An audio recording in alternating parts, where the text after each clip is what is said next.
final subject for our show, and that is, I mean, it's not often you smile, but this might make you crack a little bit. Well, he already has. Look, here's your smiling. That's a bit harsh. It's a bit harsh. It's No, not often. I'm only messing. You smile quite a bit. You do tend to laugh. I feel like you hate laughing at me and Sky when we say something funny. I feel like you're like, oh, they did say something funny. I like to think of myself as the Roy Keane of the podcast. Yeah. Yeah, but I think you laugh a lot more than maybe. Yeah. You do Can't smile. help it. Laughing at you two. So Well, yeah, there is that as well. Is this going to be the start of a dip, a downward spiral, some may say, for the Detroit Lions after losing 27-13 to the Green Bay Packers? Double digits, as you said to me earlier, was complimentary of them. I have admittedly not watched this game in its entirety, but watched a lot of I've seen most of it. I've seen the key bits anyway. I didn't watch the whole game, but I believe you did watch the whole game, or were you again watching just the clips? Because I know you don't particularly watch full games.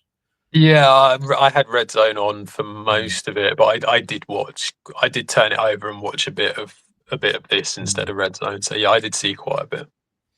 Well, the biggest worrying signs were that they only rushed for 44 yards on the day, no rushing touchdowns.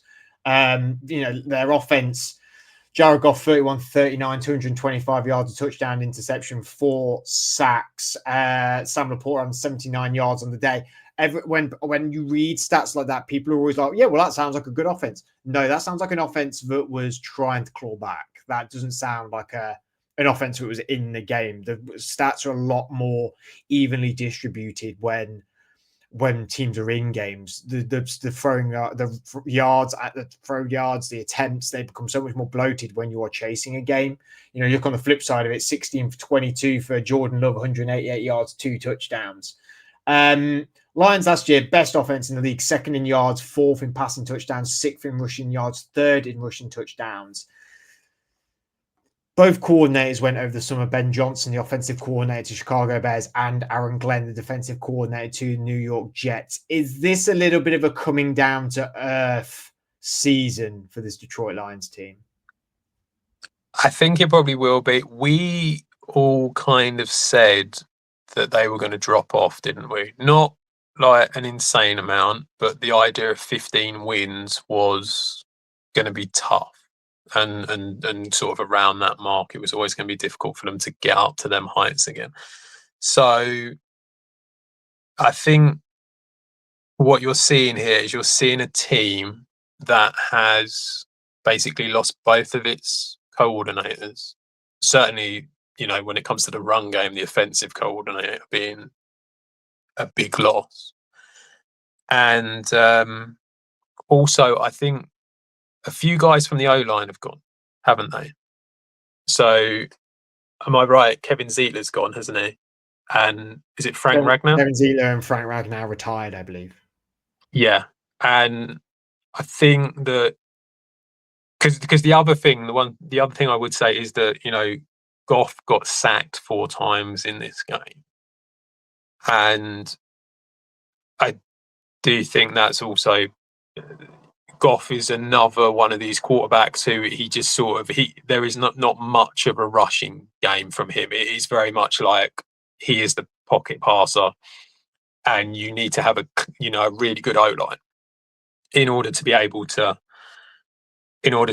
keep him upright. And I think that kind of affects the run game as well. And so if you sort of put them all together, that's probably why it didn't really work very well. But yeah, I mean, the offensive coordinator who's come in, John Morton, I don't know. Did he come in or was he promoted from within? I'm not sure. I feel like when we did the pre-season, he was promoted, but I can double check that. The defensive coordinator has been promoted. I know that. Yeah, but I can't remember. Shepherd. Yeah, I can't remember if John Morton was promoted from within or not. But we did see, didn't we? This happened a few years ago with the Eagles.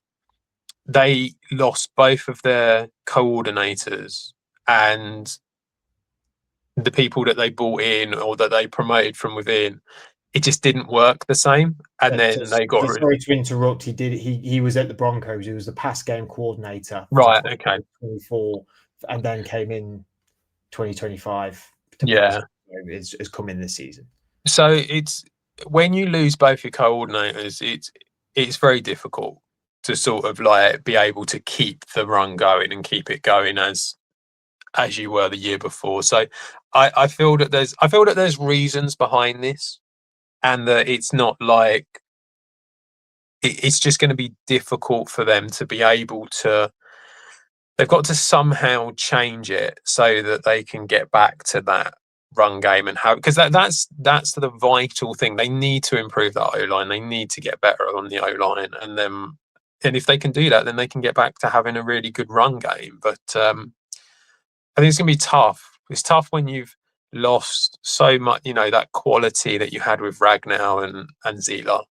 And obviously it's tough without Ben Johnson. I mean, the Monday night game hasn't happened as we're recording, but you just sort of think to yourself, if the Bears have a good run game tonight, that might be half the problem as well.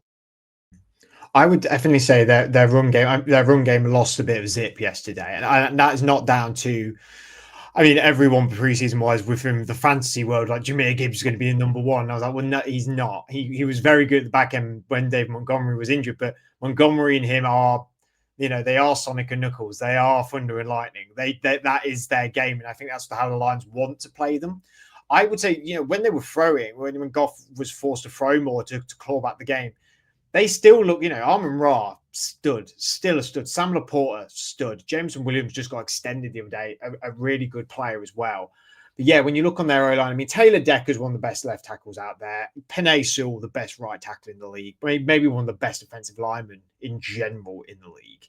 You've got Tate Ratledge, the rookie at right guard, Graham Glasgow, who's moved from guard to center, but has got center experience, and then Christian Mahogany at left guard. I am reading this off of Our Lads. If anyone wants depth charts and stuff like that, Our Lads is a fantastic website. I use it quite a lot. So yeah, it's not the names that there were. It's not that experience, and maybe we're going to see that develop through the season, but it's a massive, massive point of difference. If you have an offensive line that can create the lanes, David Montgomery and Jahmyr Gibbs are going to punish you. They are going to punish you. I don't think we should take away from the Packers defense. I thought the Packers defense was really good on the day as well. But what we saw from the Lions last season was they would overcome this, and they had that quality, and they were good enough to sort of punch in the nose. I just felt they lost a bit of grit in this game personally. I thought there was not that sort of toughness that I've seen from the Lions in other games in this one. Yeah, I think there was a little bit of a. I don't know. I just kind of felt like they could never get going. It felt like it was really tough. I actually saw a quick interview after the game with Colby Wooden for the Packers, and he came out and said that basically because Kenny Clark had been traded away, that was it. The Packers can't stop the run. And, how he sort of got a phone call from his dad or something on Thursday going, you bloody showed them what you can do and what everyone, and tell them it's all a load of rubbish and all that. And they were, they were really, really motivated in order to stop the run. And especially because they knew it was Detroit as well, and how much the run game means to that offense and how well it does. So I think there was a lot of that to it as well. And I have to say, I kind of, so like I said, I did see a bit of it, just the game. And to me, just the whole play, away from the Lions for a bit, the whole place was louder than what it would normally be. Oh, it was bonkers. Like I said, though I didn't watch the full game entirety, I've watched all the highlights in the entirety. And that's why when I said that I didn't think I felt it just gave an air of that. But you can't ignore the narrative that it's a division game. It's in Green Bay, first game of the season. You've just made a seismic trade for one of the best defensive players in the league in Micah Parsons. The place unglued when he got his first sack. It went mental. Like they got Matthew Golden in as well. First round draft pick, first wide receiver for donkeys of years. They got to see play. This was a chart, and this is a cheese charged game, wasn't it? This one, to be fair. But what was weird was it was just the noise would just come up every time Parsons came on the field. It was that simple. He didn't even really have to do anything. And of course, the other thing that was so strange was that actually in a lot of plays he didn't do that much. He was only out there for 45% of the snaps, I think. And for a lot of plays, he didn't really do that much. But it didn't matter because it scared the hell out of the opposition. And that was enough because it opened up everybody else.